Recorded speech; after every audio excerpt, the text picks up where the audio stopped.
On this week's show, we head to Lake St. Clair, Detroit, Michigan, pre-fishing for an upcoming PMTT event.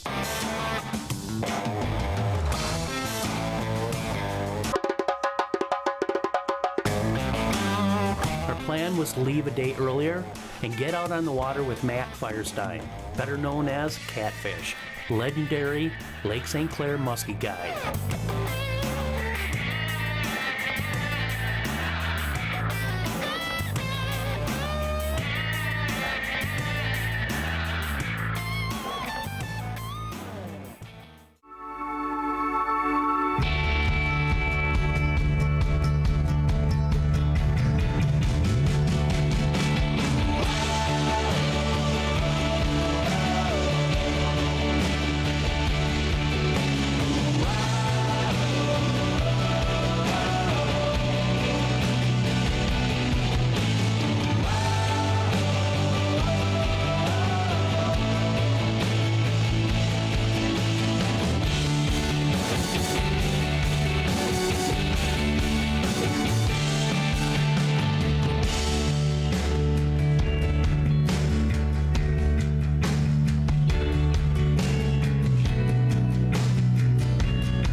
Alright guys, so we drove all night. We're here.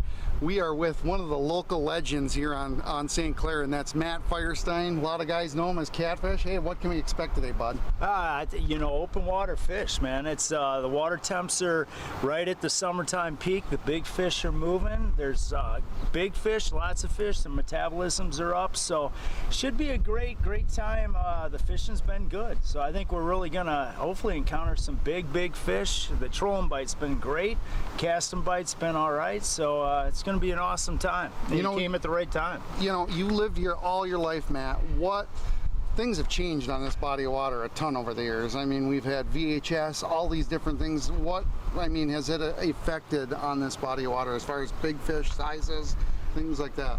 The biggest thing was actually I got here in '99, and the biggest thing is catch and release. The local musky club, these guys were catching, you know, 200-300 fish, and they were killing a lot of the big ones, and they've totally gone to catch and release, almost 100%, maybe 95, and the fish have just gotten bigger and bigger and bigger. So timing is everything, and it just so happens that Matt had a day off from guiding and was able to jump in our boat and show us some spots that we should look at for the upcoming event. Yeah, you know, Matt, this is an awful big body of water, so you're out here all the time. What are some of the key things the guys got to be watching all the time for? Well, a lot of times, well, first, I'm out here every day, so as far as fishing, I'm always looking for dirty water and concentrations of bait fish. But before I go out, I got to look at the weather. And the weather in a small boat like this, a lot of times a west wind, I have certain spots that are holding bait. If it's a south wind, there's a bunch of spots. North wind, which is all that's water coming in from Lake Huron. Lake Huron dumps into St. Clair River, goes down 39 miles, spreads across the north end of the lake. That's lots of sand and clear water, and so that's sort of limited when you have fish. So you really are looking at wind direction and where's the dirty water at. You know, we've been here different times of the year. We've been here in the summer, we've been here in the fall. Do you find that these fish tend to school up a lot? You know what, I don't know that the bait fish goes to a lot of times to the same places, and then the muskies will find them there, you know, in the fall. In the summertime, they'll come into a summer home range, I guess is the theory. Yeah. And the bigger the lake, the bigger the home range, and they'll just roam these main basins for food. Okay. You know, but in that springtime, the spawning areas are the same places, so they always go back. So to answer your question, you know, they move around? Absolutely. The spawning spots are always the same. A lot of times the bait fish are going to the same areas, so you're fishing a lot of the same stuff year after year.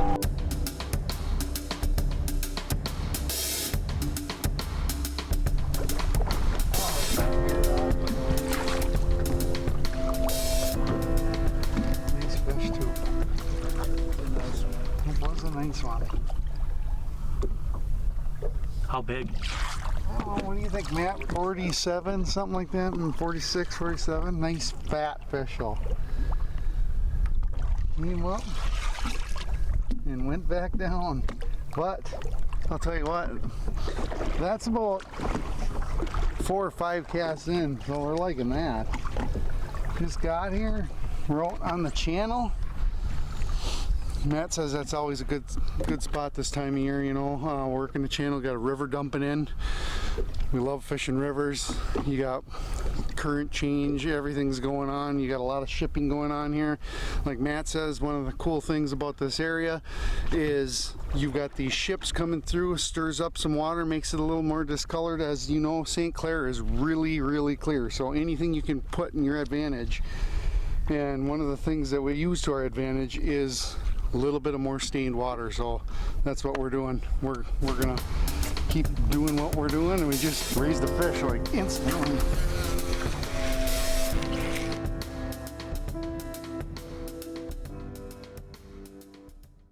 What's the difference between good and great? Good tries to get it right every time. Great actually does. With Clip Notes, we save your haircut details so you always get exactly the look you want. Great clips. It's gonna be great.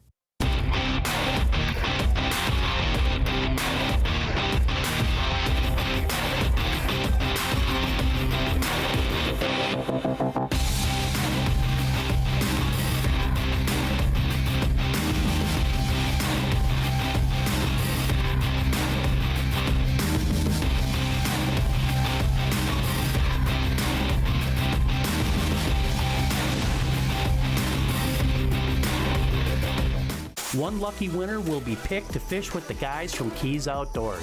The winner will win some awesome fishing gear and a $100 Quick Trip gift card. Just log into your Quick Rewards app, click the sweepstake icon at the bottom, then choose the Muskie Adventure Sweepstake. Every Quick Trip visit you have could be an entry. The more visits you have, the more chances you have to win. Good luck, and we hope to see you in our boat.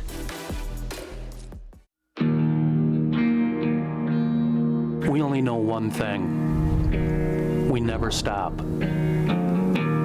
You can't stop. This fish, well, it won't let you stop.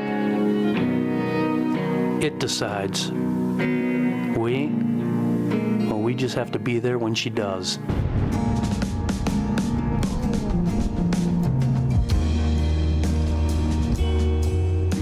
What's the difference between good and great? Good treats you like a customer. Great treats you like a friend. From saving your haircut details and clip notes to saving you time with online check-in, Great Clips makes your life easier, just like a great friend should. Great Clips. It's gonna be great. After running from spot to spot, the weather would take a turn for the worse.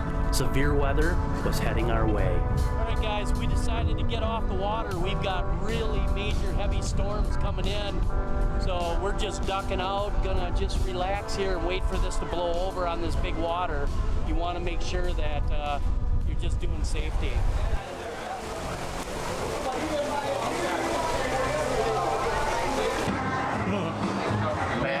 Matt's looking at some weather. We got blown off. It don't look good. It's nasty. See, the whole other band. Can't beat them, join them.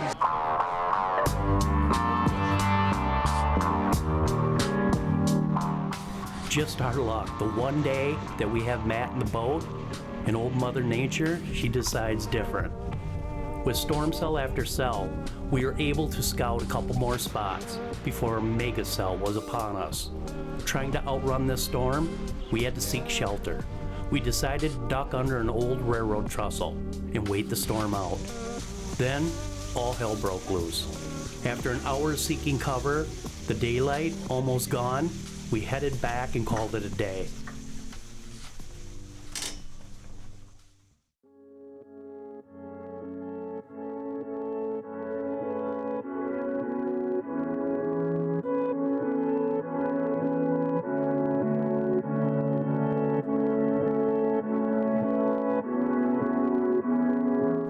Day 2 would bring in stable weather, overcast skies.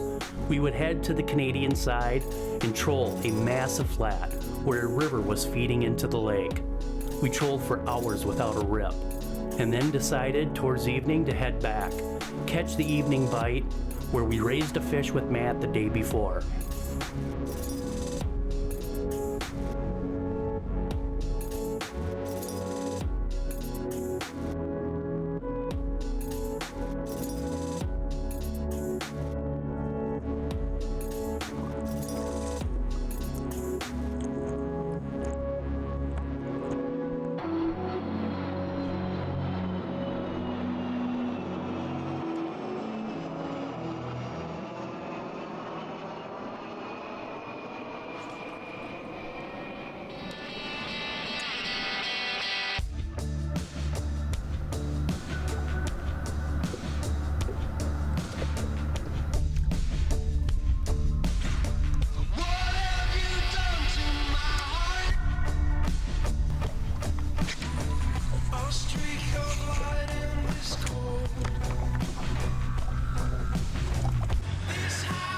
Do you have some of that other footage, you think? The first raises and stuff? Yeah, you do.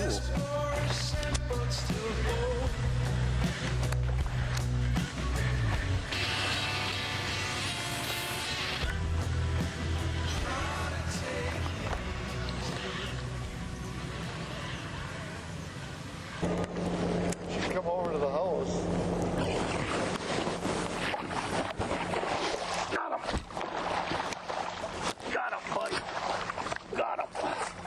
Finally, this is that fish we had up. Oh, it's off.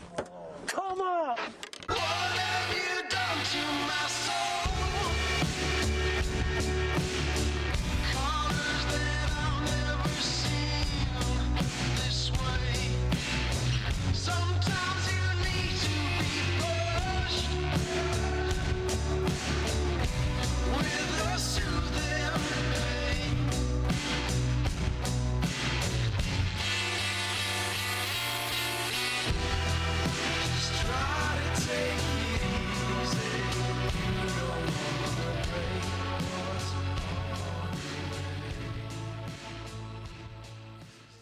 Well, guys, I'll tell you what, it's been rough. Dave and I started out today.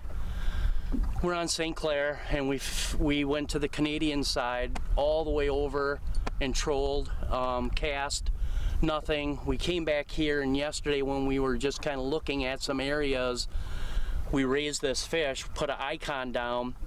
We came back this afternoon, and probably about an hour, 2 hours ago, and had that fish up, but she wouldn't eat. And then low light now, we went and did a big circle right around her and worked our way back up. And as we got on her, she came in, and she came in hot, and I thought I did everything right. Set back into her towards the tail and had her hooked, and she skied and she shook it. But basically on rubber, we're working deep. We're in a shipping channel, which is the deepest part of this system here, and we're right on the break. And Dave and I were here a couple years ago for the PMTT, and this was the area that we worked. A lot of guys don't like this area because the water is so clear, and that's why they don't fish it. But there's big fish here. And so we had her on, but again, what we were doing is just working bulldogs. Dave's working a Phantom, deep diving, big crank, the Hex, and I put a little more weight. This is kind of a cool feature that Muskie Innovations has, is it's a weight system to get those dogs down even a little bit deeper. And she came in hot, and unfortunately, that's just the way it goes. But boy, oh boy, I mean, you work so hard for that bite, and then you get it, and you think it's net time, and they managed to get off. So, but back to the grind here. Sun is setting. It's really our first day that we were able to fish. So tomorrow we'll hit her again. We don't think we'll have this fish opportunity at this one again, because we had her hooked up pretty good. Obviously not good enough, but again, back to work, back to the grind, back to hopefully a little slime time. After all I've done, do you love me? after all I've said, running through your head, do you love me now? Do you love me now?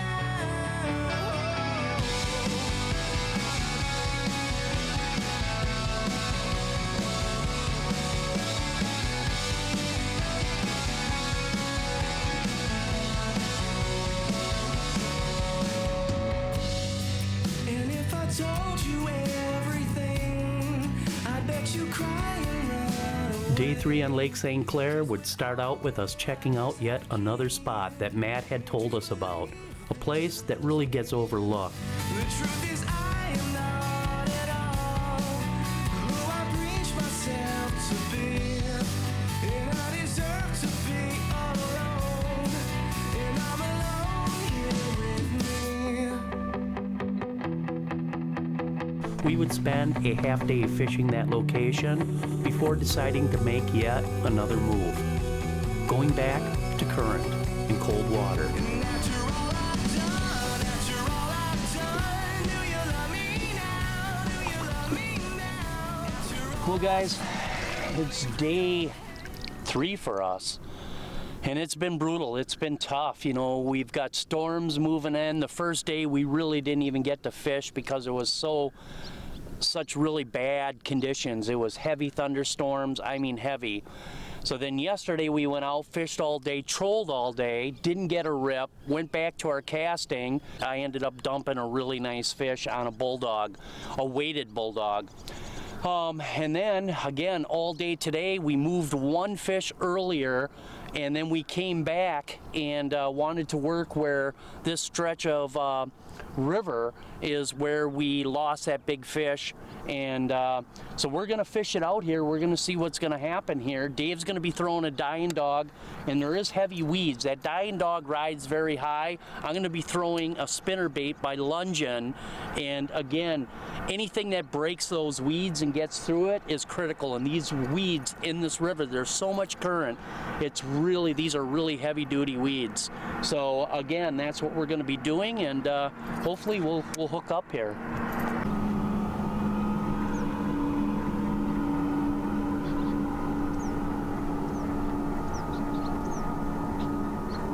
Got him. Oh, I got him. There we go. What is this? Big white. Look at this, dude. Big striper, dude. Whitefish. Maybe that's what we're seeing here. Oh, good.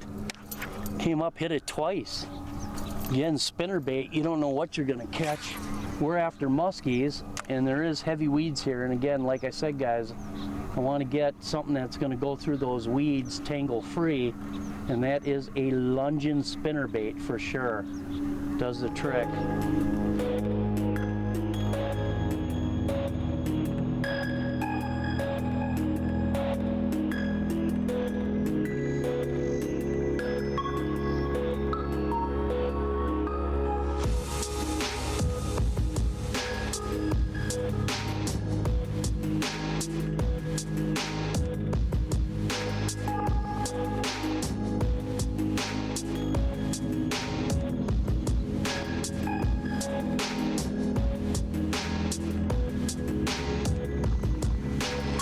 Way to go, Dave. On a dying dog. Look at that. What a nice fish body. Nice. Look at the stripes on that thing. Unreal. All right, I'm free spooled, bud. Yeah, your line's right in the way. I know, I'm sorry. What do you want me to do? He's hooked good. Give me that, Matt. I got it. All right, I'm rolling. Get in there. Yes! So that was kind of chaos. We don't have the cameras up. It's been a struggle. Mike lost a nice one last night, which you'll get to look at. And that thing come out of nowhere. It's been kind of a tough deal. This thing's got beautiful bars. Almost looks like a Yeah. tiger almost. Dude. Like Look at the coloring on that fish. a super pretty fish. It come out of nowhere and slugged that thing. Tell you what, guys, I don't know what it is with Great Lakes fish, but the dying dog sure has been good to us on the Great Lakes. Rip it, let her sit, rip it, let it sit. We're in real heavy current here. Mike and I are in current that's moving us at about 1.5 miles to 2 miles an hour. And we were just talking about how hard it was when he saw this fish, how hard it was to move the boat backwards into this current. So, but yeah, let's get her unpinned and see what we got. Buddy. Dude, that was super cool. I wish we had the cameras rolling because it just come out of nowhere and the water is so gin clear here. It would have been really neat, but either way, we got her. I'm angry. Pretty fish. One of the prettiest fish I've caught so far this year for sure. And he's hooked good. We got her free, that's always the main deal. Hold on to her, bud. Had a lot of kick to him, but boy, oh boy, that's why we're here. Big old muskies like that, pretty fish, Great Lakes strain muskie, Lake St. Clair. Mike and I have been working our tail off. We've been all over this lake from Detroit to Canada and back. All right, guys, we're gonna let her go back. Don't keep her out too long.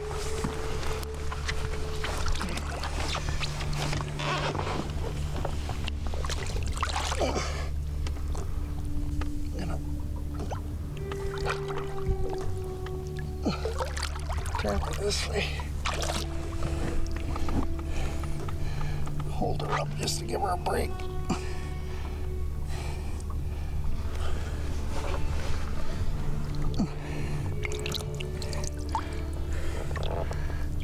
There it goes.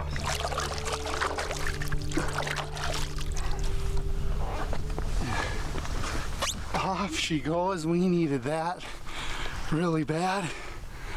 Well, slime time. We finally got a start. Whew. We've been working so hard, guys. Third day we finally got a fish. We've seen fish all along, so it's kept us in the game, keeping your. You just got to stay positive. Mike raised a dandy last night. Lost one, probably a little bigger than that, I'd say. You're gonna see it. It's an awesome. Had it in. Everything went right, and he jumped, and off he came. So, but check out the dying dog. You're gonna want to get one of those. Yeah. Woo! That's what I'm talking about, brother. With one fish in the bag, we would motor back up and make our last trip for the day. This area is the only area that we have had consistent action. The only question we have going into the tournament is, can we get these fish to eat during tournament hours?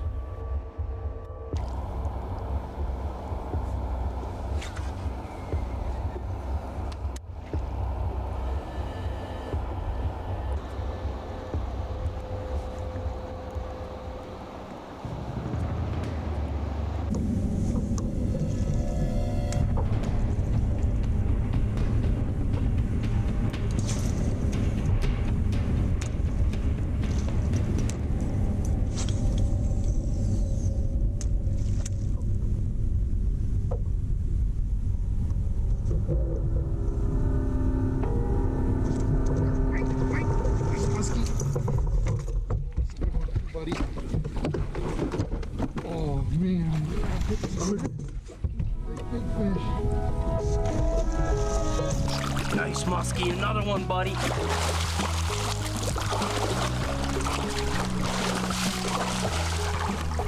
Another one on the dying dog. We're pretty excited, I'll tell you why. Because we're in the tournament here, and that's what we've been trying to figure out as a spot. And shut this up. Good. Let him.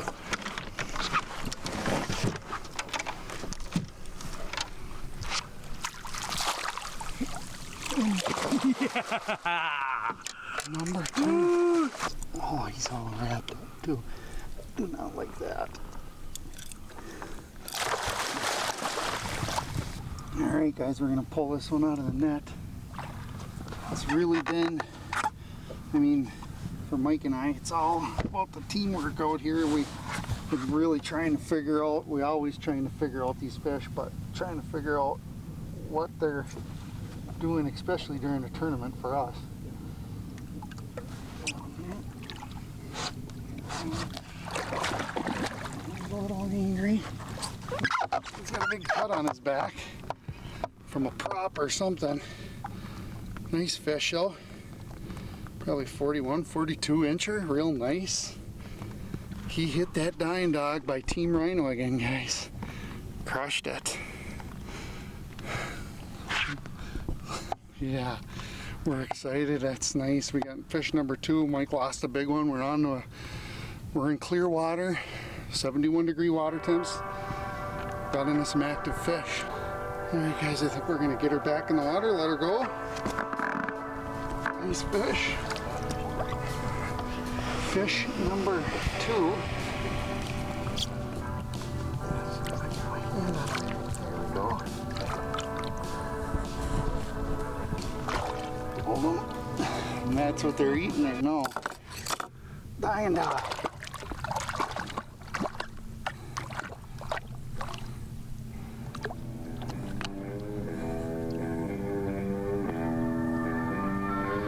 Just let them rest.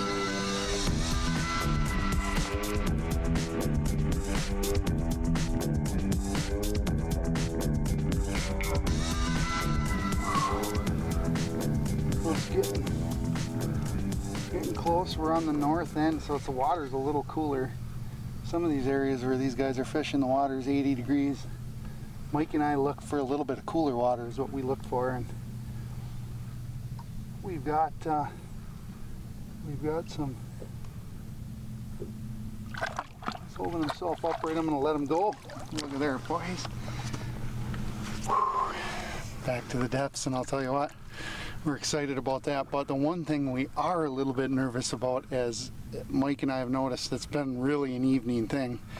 And the tournament goes from 7 to 4 on the first day and 7 to 1 on the second day. So a little bit nervous about that, but hopefully maybe we can get something rolling in the morning. It was a tough pre-fish for Dave and I, but we did manage to get some fish to eat, giving us some confidence going into the weekend PMTT event. Now, only time will tell. A special thanks to Matt Firestein of Whopper Stopper Charter Service for taking the time to show us around his massive lake.